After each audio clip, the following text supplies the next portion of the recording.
बिस्मिल्लाहिर्रहमानिर्रहीम। गुफ्तगू मज़ीद आगे बढ़ाते हैं। पंजाब पब्लिक सर्विस कमीशन ने जिन सीट्स का जॉब्स का ऐलान किया है उनमें एक अहम मौजू और सब्जेक्ट इस्लामियात से ताल्लुक़ रखता है।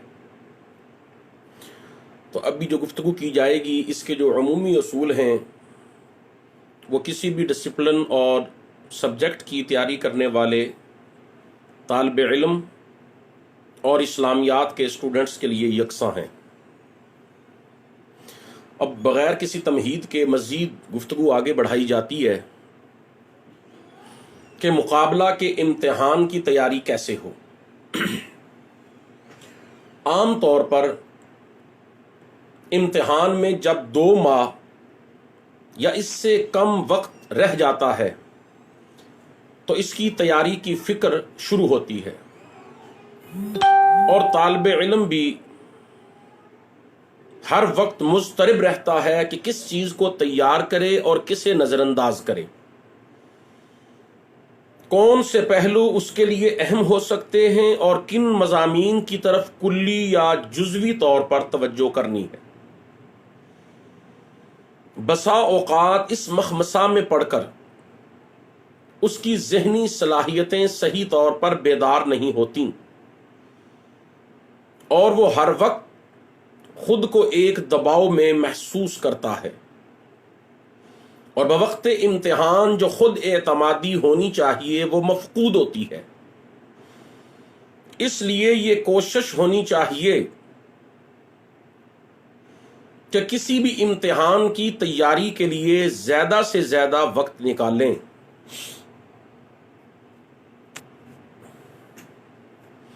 खुद को उस तैयारी के लिए वक्फ करें। ये मुहावरा तो आप सब ने सुना होगा कि जितना गुड़ डालेंगे उतना मीठा होगा। इम्तिहान की तैयारी के सिलसिला में दूसरी अहम बात यह है कि आप अपना निज़ामुल औकात टाइम टेबल बनाएं और हत्तुल इम्कान उसकी पासदारी करें।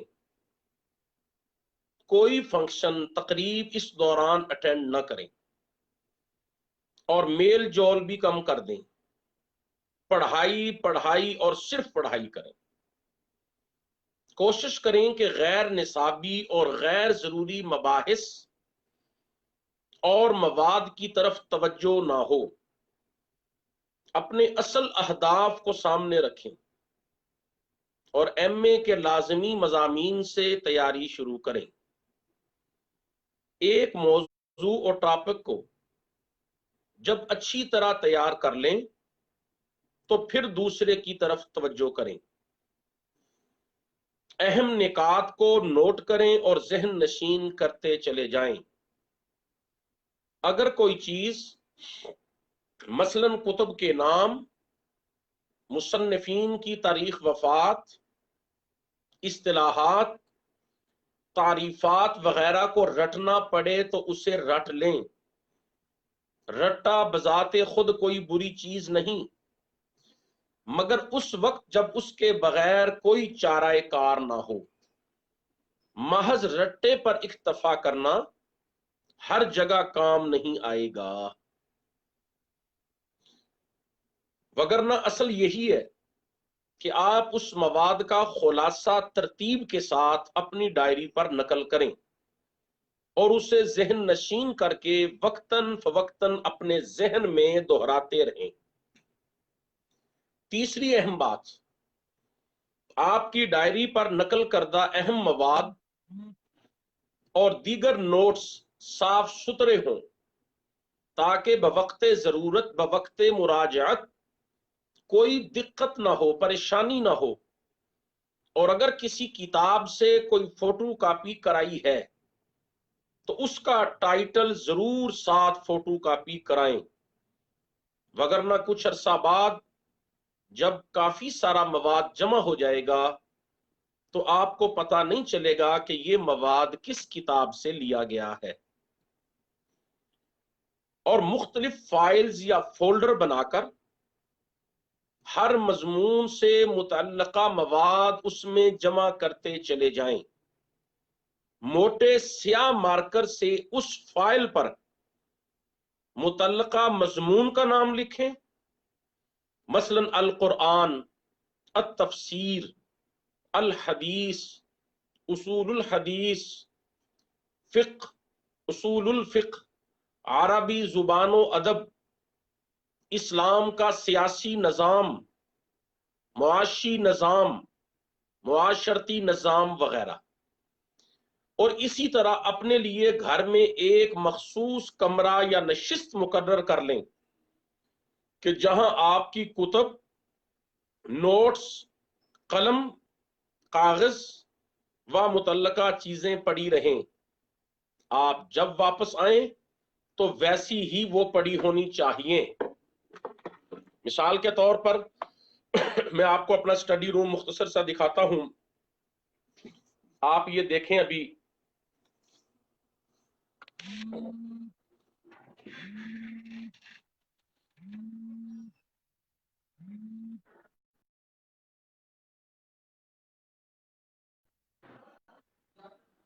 आप देखें, ये स्टडी रूम मेरा है। कंप्यूटर, ये मेरा प्रिंटर, ये कुतब पड़ी हुई है।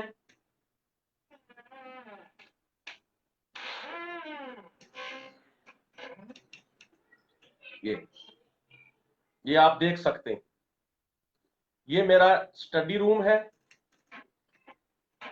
जहां पर मैं बैठकर जितनी देर चाहूं मुताला और तैयारी अपनी कर सकता हूं।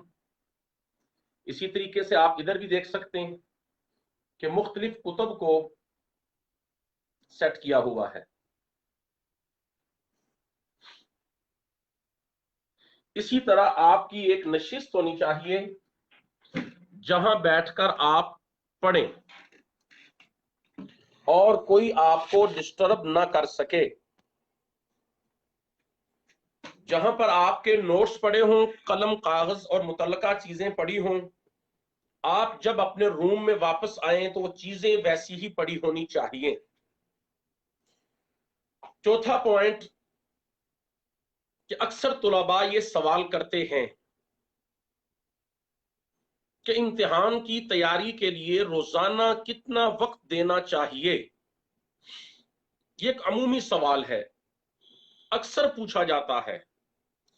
तो इस बारे में जहन में रखिए कि असल चीज तबीयत की रगबत है। जब तक तबीयत उकताहट महसूस न करे, थकावट के आसार न हो, उस वक्त तक आप पढ़ें। मगर जब ये देखें कि कोई इबारत, कोई मजमून, कोई पैराग्राफ बार बार पढ़ने से समझ में नहीं आ रहा, आपकी गिरफ्त में नहीं आ रहा, तो उसे अगले वक्त तक के लिए छोड़ दें। जिन चीजों को आपका जहन आसानी से कबूल करे उन्हें तैयार करते चले जाएं। सिर्फ एक टॉपिक पर सारा वक्त सर्फ करना, बिलखसूस इन दिनों में जब वक्त कम हो, तो कोई दानिशमंदी की बात नहीं कि एक मौजू या कोई एक सब्जेक्ट लेकर आप सारा वक्त उस पर सर्फ कर रहे हैं। बाकी रही ये बात कि रोजाना कितनी देर पढ़ना चाहिए, तो माहिरीन की राय यह है कि वक्त की जो तहदीद, हदबंदी रोजाना वो 8 से 10 घंटे लाजमी होनी चाहिए। और उसके अलावा बाकी वक्त अपने आप को फ्रेश करने के लिए, आराम के लिए और दीगर जरूरियात के लिए। और जब एक जगह बैठकर 40 मिनट, 45 मिनट पढ़ लें तो 5 मिनट के लिए उठकर चहलकदमी करें, अपनी नजरों को इधर उधर दौड़ाएं और 5 मिनट के बाद फिर अपनी मुकर्ररा जगह पर आ जाएं। पांचवा पॉइंट यह है कि तैयारी का आगाज कहां से करें। यह एक अहम सवाल जो तुलाबा को दरपेश होता है। इस सिलसिला में अहकर का तरीकेकार यह है कि आप महज गाइड को फोकियत ना दें। उनमें कंपोजन की और दीगर बहुत सी अगलात सामने आती रहती हैं। आप असल सिलेबस की मुतल्लका कुतब से आगाज करें, जिसकी मजीद वजाहत में आपके सामने पॉइंट्स की सूरत में रखता हूं। आप एक रजिस्टर बनाएं, उसमें मुख्तलिफ मौजूआत के लिहाज से मवाद को दर्ज करें।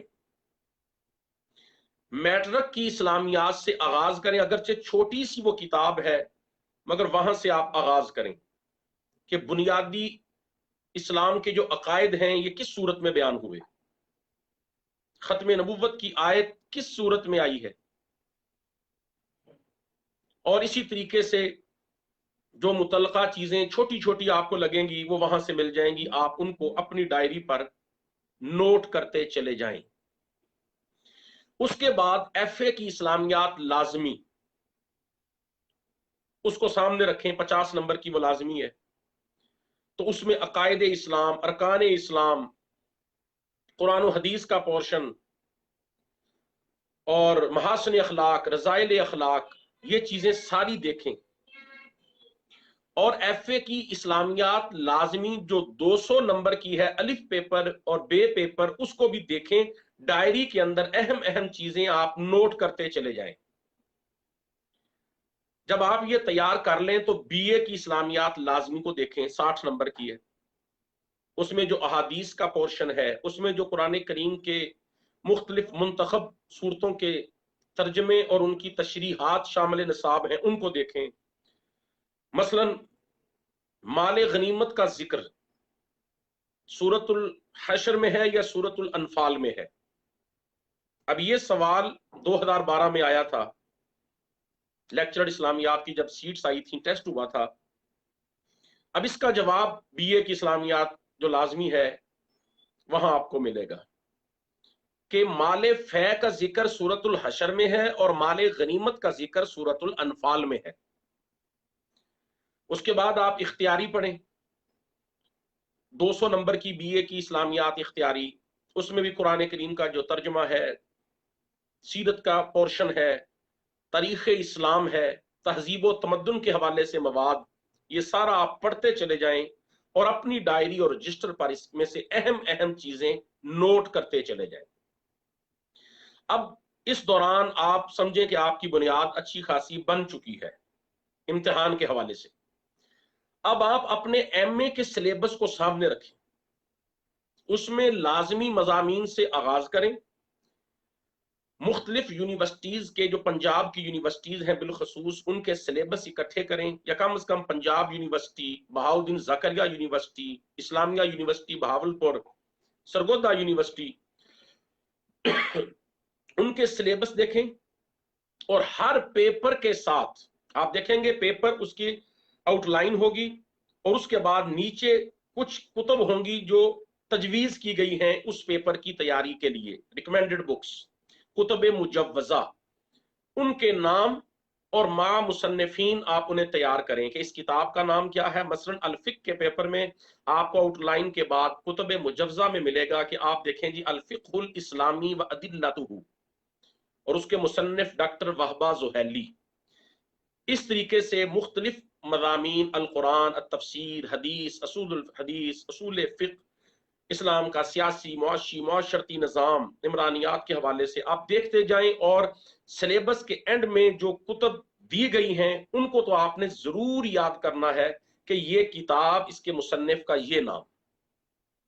तीसरे नंबर पे आप अहम वाकयात, शख्सियात और मकामात के नाम नोट करते चले जाएं।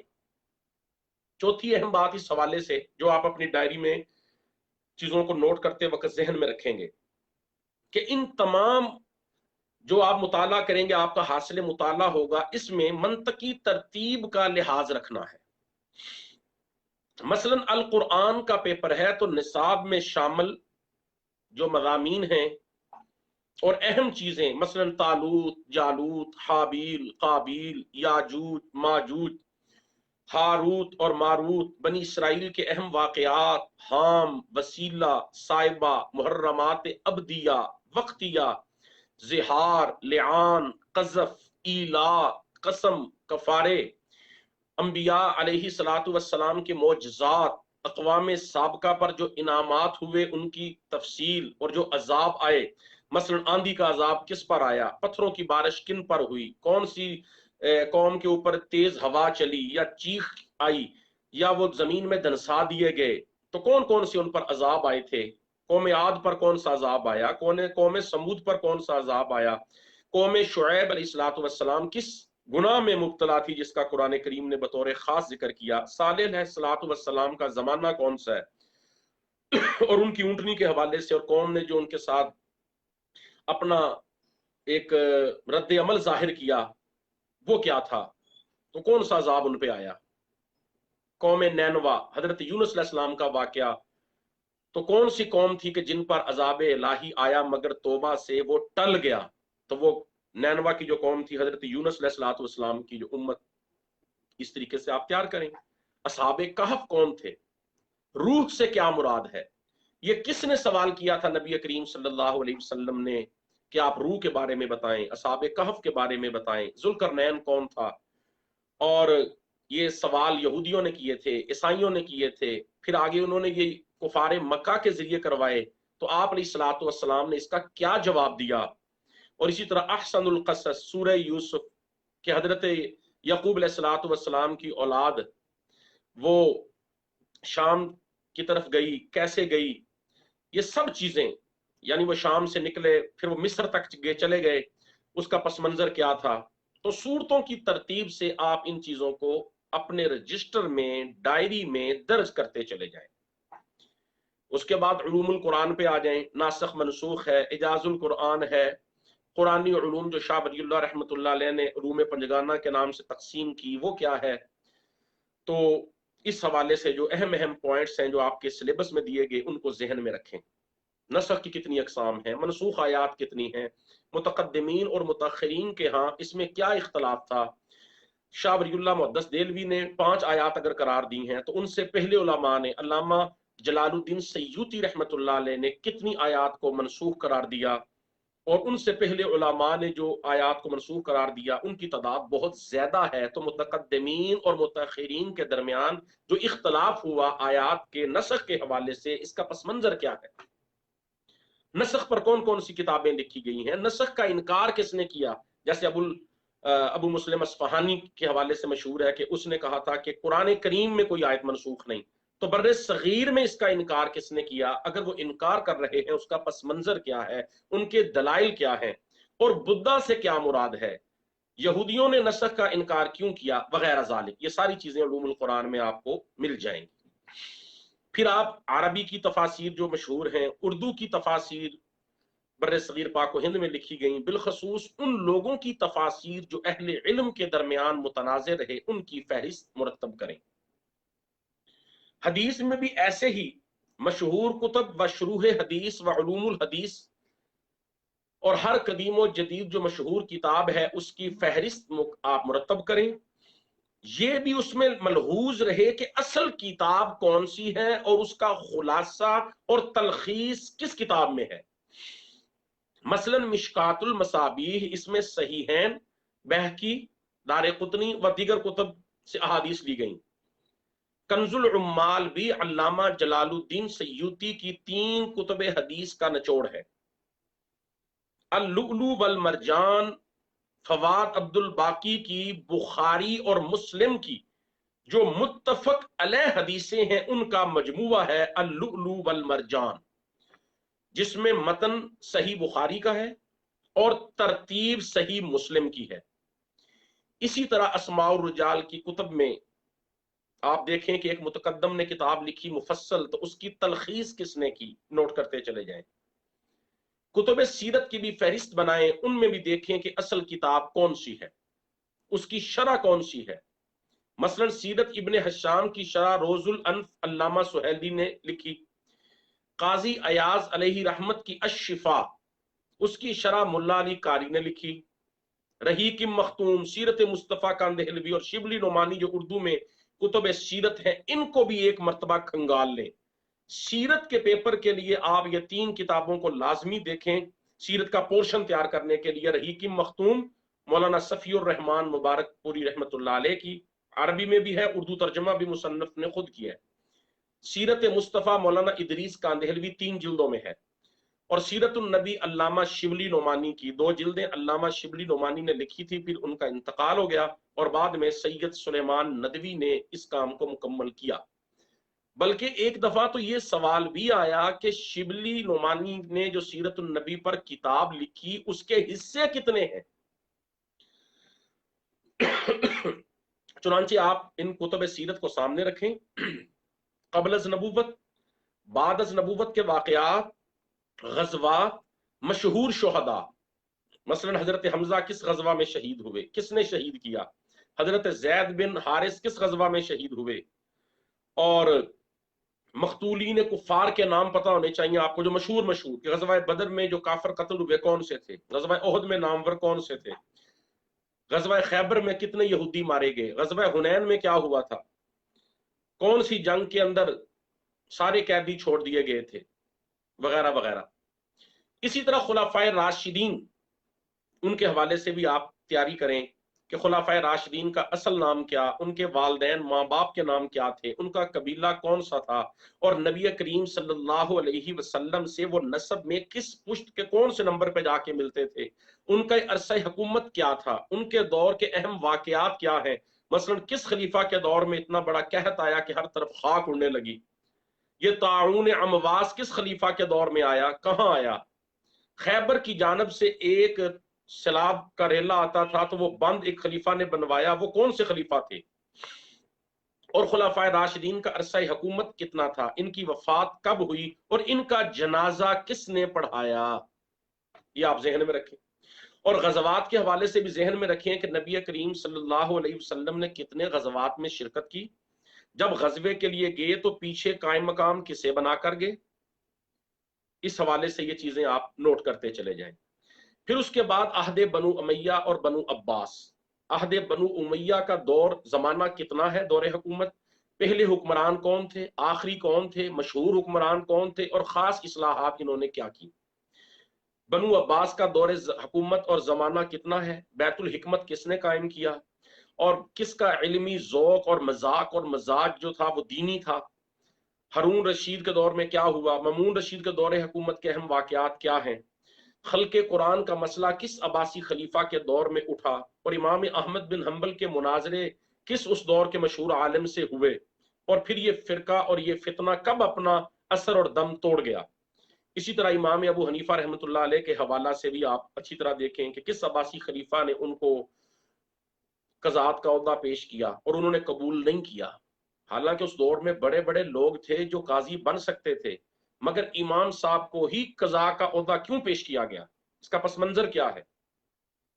और काजी अबू यूसुफ रहमतुल्लाह अलैह को काजीउल कुज़ात, चीफ जस्टिस का लक़ब दिया गया, तो किस अब्बासी खलीफा के दौर में दिया गया, वगैरह। ये तमाम चीजें अहम मशहूर वाकयात कुतुब तारीख में मौजूद हैं, नोट करते चले जाएं। फिर बनु उमैया बनु अब्बास के दौर में अगर फतूहात हुई तो वो क्या हुई, या इस्लामी इलाके मुसलमानों के हाथों से निकल गए तो उसकी क्या वजह है, जवाल के असबाब क्या है, और दौरे अरूज में क्या कुछ पाया। ये चीजें अहम अहम चीजें आप नोट करते चले जाएं। फिर मुख्तलिफ मसालक के जो फुकाहा मशहूर हुए, वैसे तो 19 के करीब फुकाहा सामने आए हैं, मगर मशहूर फुकाहा 4 हैं। इमाम आजम अबू हनीफा रहमतुल्लाह अलैह, जिनके पैरोकार हनफी कहलाते हैं। इसी तरह इमाम शाफी रहमतुल्लाह अलैह के पैरोकार शाफिया या शवाफे या शाफी कहलाते हैं। इमाम अहमद बिन हम्बल के हम्बली हनाबला कहलाते हैं, और इमाम मालिक रहमतुल्लाह अलैह के पैरोकार और मुत्तबीन मालकिया कहलाते हैं।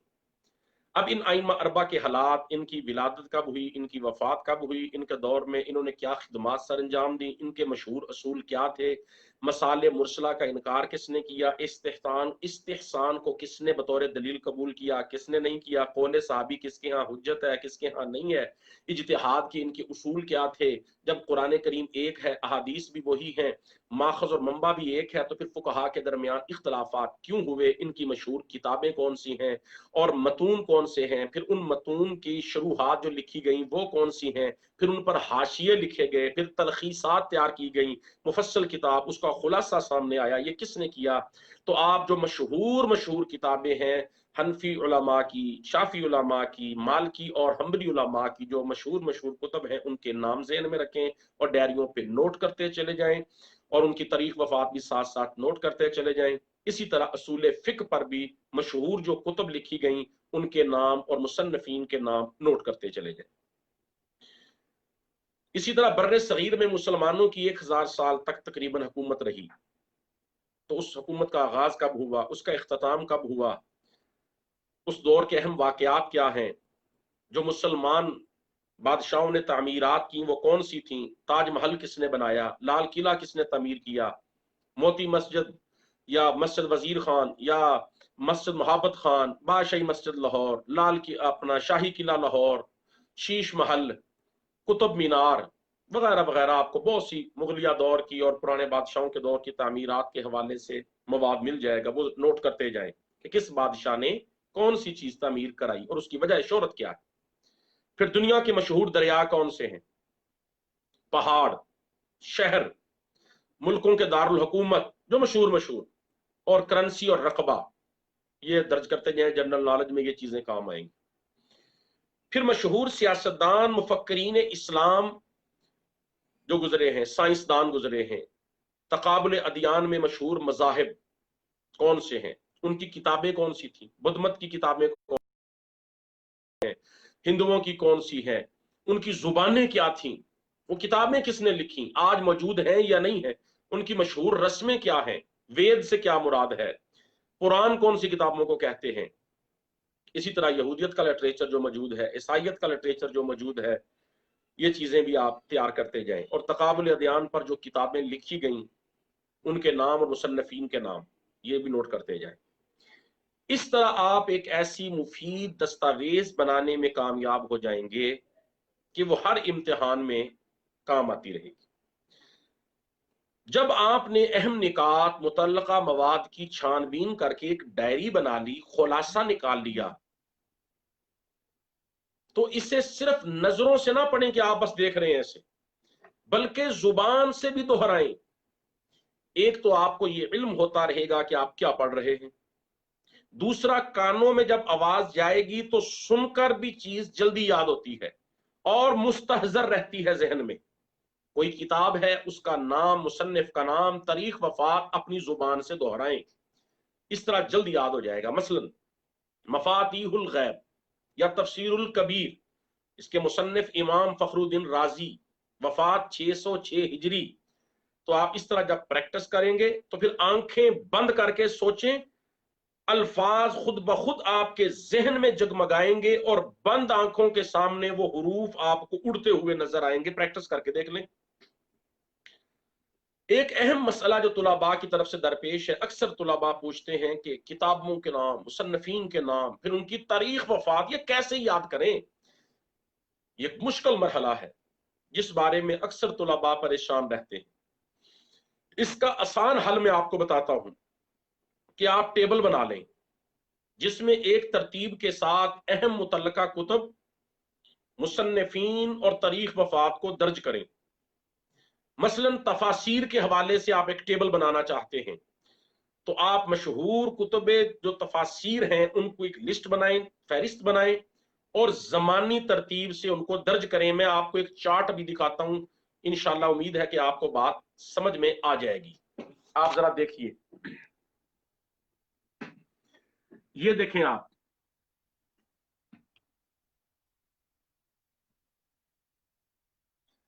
अब आप देखें जामिउल बयान फी तफसीरुल कुरान इब्न जरीर तबरी की, तारीख वफात 310 हिजरी।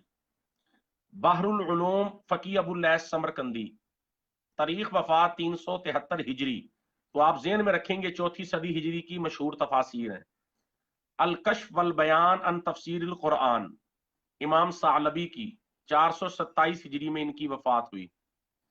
इसी तरह अल हिदाया इला बलूगिन निहाया, अबू मोहम्मद मक्की बिन अबी तालिब 437 हिजरी वफात हो रही है। अन निकत वल उयून, इमाम अबुल हसन अल मावर्दी 450 हिजरी में इनकी वफात हो रही है। तो ये 5वीं सदी हिजरी की मशहूर तफासीर। फिर आगे आ जाए 6ठी सदी हिजरी की मशहूर तफासीर, टेबल बनाएं, मुसन्निफ का नाम और आगे तारीख वफात। इस तरीके से आप इन तमाम को बनाते जाएं तो आपके लिए ये सहूलत और आसानी हो जाएगी। ये उसके बाद आपने एक काम ये करना है, ये महमूद अलूसी अल बगदादी तक मैंने एक टेबल बनाया आपको समझाने के लिए। आप ये देखें कि बर्रे सगीर पाको हिंद में जो कुतुब लिखी गई उनमें मशहूर तफासिर कौन सी हैं, वो भी आप सन के एतबार से नोट करते चले जाएं। इसी तरह तफसीर बिल मासूर और तफसीर बिल राय का चार्ट भी तैयार कर सकते हैं।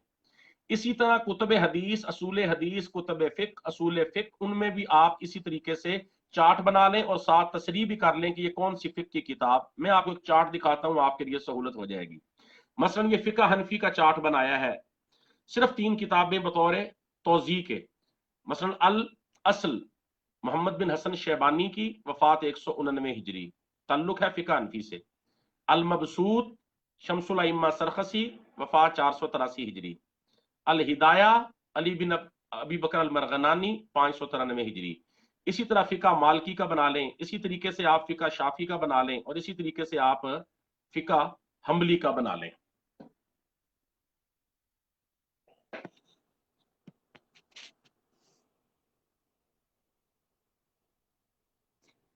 जी, तो जब आपने फिका हनफी, फिका मालकी, फिका शाफई और फिका हम्बली इनके चार्ट बना लिए, तो एक तरफ मुसन्निफ का नाम, दूसरी तरफ एक तरफ किताब का नाम, दूसरी तरफ मुसन्निफ का नाम, और आगे तारीख वफात।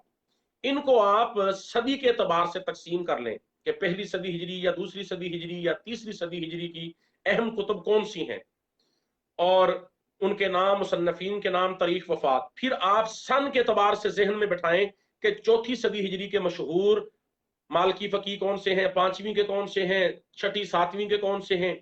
इसी तरह फिका हनफी में आ जाएं कि चौथी, तीसरी, पांचवीं सदी हिजरी के मशहूर हनफी फकी कौन से हैं। तो आप अहम अहम जो मशहूर किताबें हैं इस तरह उनको नोट करके मुसन्नफ के नाम के साथ तारीख वफात नोट करके देखते जाएं और जुबान से दोहराते जाएं। रोजाना 5-5 के नाम भी याद करें तो आपके लिए कोई मुश्किल नहीं है कि आप 20, 15-15, 10-10 हनफी, मालकी, शाफी, हम्बली उलमा के नाम और मशहूर कुतुब के नाम मा तारीख वफात के याद रखने में कामयाब हो जाएंगे। इसी तरह आपको पता हो कि फिक हनफी है या मालकी है या शाफी है, उनके मशहूर मतून कौन से हैं। मसलन फिका हनफी में एक मशहूर मतन मुख्तसर अल कुदूरी है, कंजुद दकाइक है।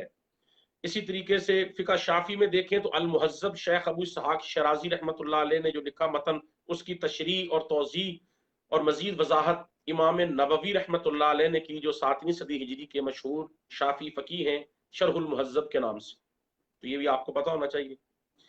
फिर जर्नल नॉलेज के लिए आप मुख्तलिफ जो किताबें लिखी गई अच्छी उनको देखें, अखबारात को देखें, कंप्यूटर को देखें। आप जिस दौर से, जिस जमाने से, जिस वक्त में आप ये गुजर रहे हैं, अहम वाकयात क्या हुए, सऊदी हुकूमत की खारजा पॉलिसी इस वक्त क्या है, पाकिस्तान की क्या है, डॉलर का रेट कहाँ जा रहा है, और कौन से मुल्क में क्या हो रहा है, इंडिया ने राफेल तैयारे किस महीने में खरीदे। मतलब आजकल के वाकयात के हवाले से बात करूं या कुछ पीछे चला जाऊं तो विकीलीक्स का बानी कौन था, और इसी तरीके से पाकिस्तान का पहला वजीर आजम कौन था, पाकिस्तान का पहला वजीर खारजा कौन था, चीफ ऑफ आर्मी स्टाफ कौन सा था, कंप्यूटर का आगाज कब हुआ, इंटरनेट का जमाना कब आया, व्हाट्सएप का और फेसबुक ये चीजें कब आई। ये मशहूर मशहूर बातें हैं। DSL किसका मुखफ़फ़ है, ओके किसका मुखफ़फ़ है, एब्रीवेट इसका क्या है, एब्रीवेशन जो है इसका क्या है, किसका एब्रीवेट है, ये कौन किस चीज का ये मुखफ़फ़ है, एब्रीवेशन का पता होना चाहिए आपको।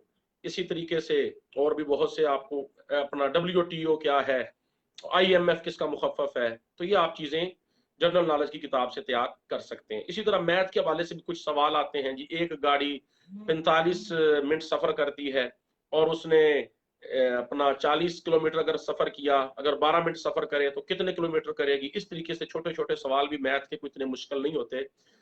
तो वो भी अगर आप छठी, सातवीं, आठवीं तक का भी मैथ देख लें तो रेशो प्रोपोर्शन के वो आ जाते हैं, निस्बत तनासुब जिसे हम कहते हैं, अलजबरा के आसान से सवालात। तो ये आपके लिए मुश्किल नहीं होंगे, थोड़ी सी तवज्जो आपको चाहिए होगी।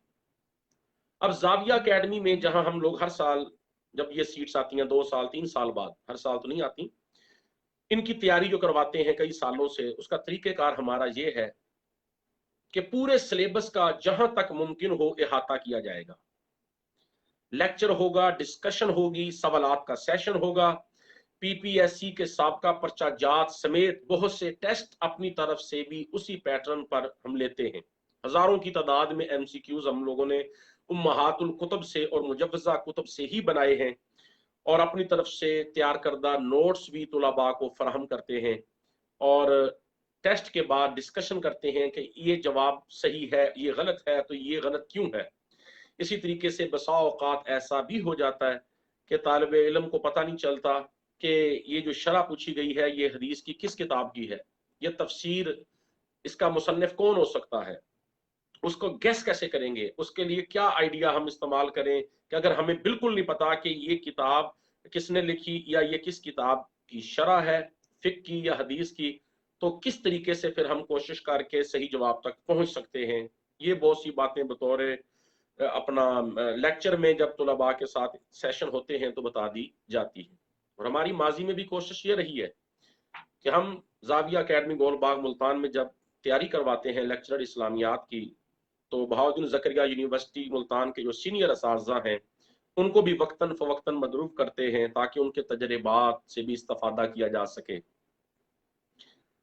बाकी इस हवाले से बता दूं कि वो लोग जिन्होंने दरस निज़ामी किया है वफाकुल मदारस से, तंजीमुल मदारस से, ये जो 5 वफाक हैं HEC ने जो मंजूर किए, उनसे अगर दरस निज़ामी किया है और विफाक के इम्तिहान दिए हैं, तो वो लोग भी अगर उनकी उम्र 33 साल से ज्यादा नहीं है तो इस इम्तिहान में अपेयर हो सकते हैं।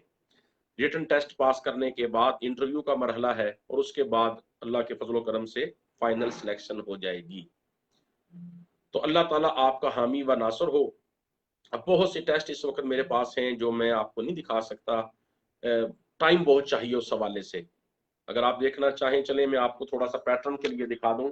जिस तरह के ये क्वेश्चन बने हुए हैं, एक नजर आप देख लें, शायद कुछ समझ आ जाए। ये देखें क्वेश्चन, ये आगे उनके 4 चॉइसेस हैं। मसलन फतहुल खबीर का मौजू क्या है, इल्म असूल तफसीर, इल्म असूल हदीस, इल्म असूल फ़िक़्ह, इल्मुल कलाम।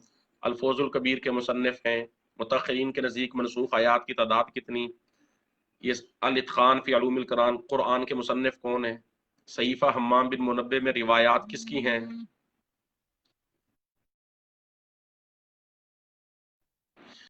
और इसी तरीके से जिस हदीस का रावी अपने शेख का नाम छुपा ले वो क्या कहलाती है, तदरीबुर रावी के मुसन्निफ कौन है, किताबुर रसाला के मुअल्लिफ कौन है, अल मिनहाज ये शरह है किस हदीस की किताब की, मालिमुस सुनन के मुसन्निफ कौन है, फ़िक़्ह शाफ़ी में शेखान से मुराद शेखैन कौन से होते हैं, अन्नासु कुल्लुहुम अयालु अबी हनीफा फिल फ़िक़्ह, ये किसका कौल है, ये आप देखते चले जाएं। अब तफसील का वक्त नहीं, मुख्तसर में आपको ताकि आइडिया हो जाए, अगर कोई घर में भी तैयारी करना चाहे तो इस पैटर्न पे वो खुद भी तैयारी कर सकता है।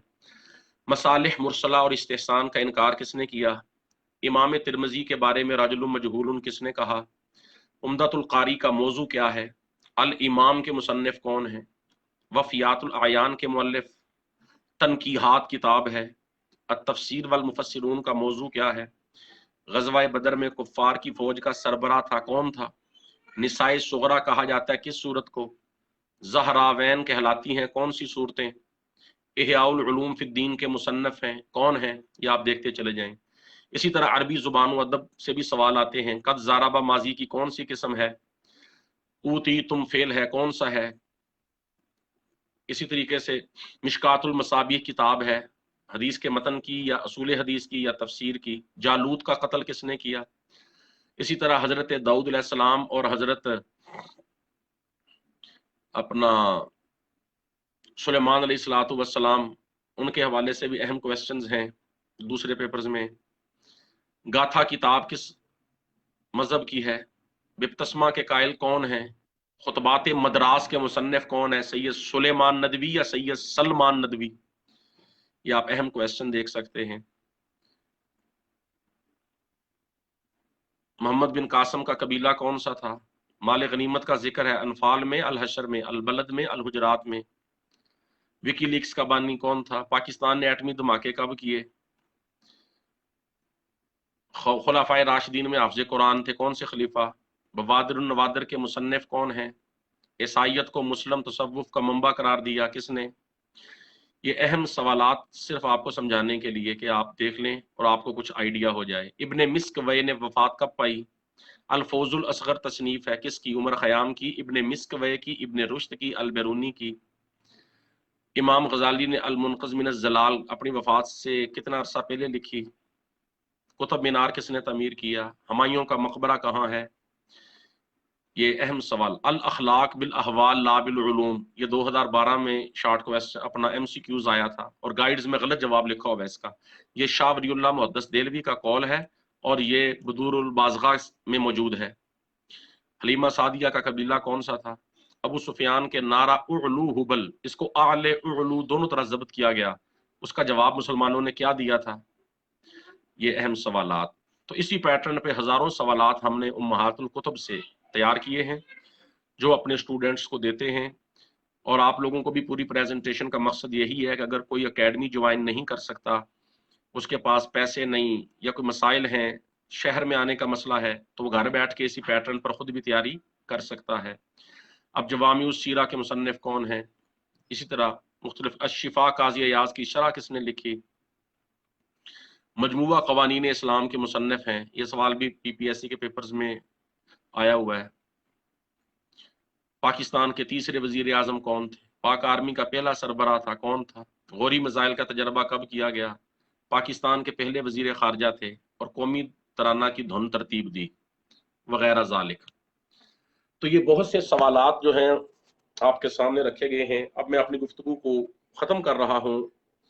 वो तालिब इल्म, वो तालिबात, वो तुलाबा जो लोग किसी एकेडमी में दाखिला नहीं ले सकते माली तौर पे, या उनके लिए दूसरे शहर में आना कोई मसला है, तो इसी पैटर्न पर वो खुद भी तैयारी कर सकते हैं उम्महातुल कुतुब से, और या वो दीगर कुतुब से भी वो तैयारी कर सकते हैं। मगर माहिर असातिज़ा की ज़ेर निगरानी वो उस्ताद जो कम अज़ कम PPSC में अपेयर हो चुका हो, उसने कोई इम्तिहान दिया हो, पास भी किया हो, और उसको आइडिया हो कि कहाँ कहाँ से MCQs बनाए जा सकते हैं, उठाए जा सकते हैं।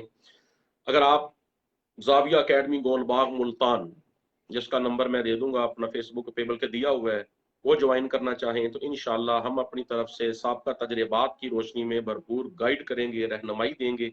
और इस टेस्ट को आप मामूली ना समझें, मजाक ना समझें कि आसानी से पास हो जाएगा, ऐसा नहीं है। इसके लिए बहुत तैयारी की, मेहनत की जरूरत है, क्योंकि जिसने भी MA किया होगा, रेगुलर या प्राइवेट, सब इस इम्तिहान में अपेयर हो जाते हैं।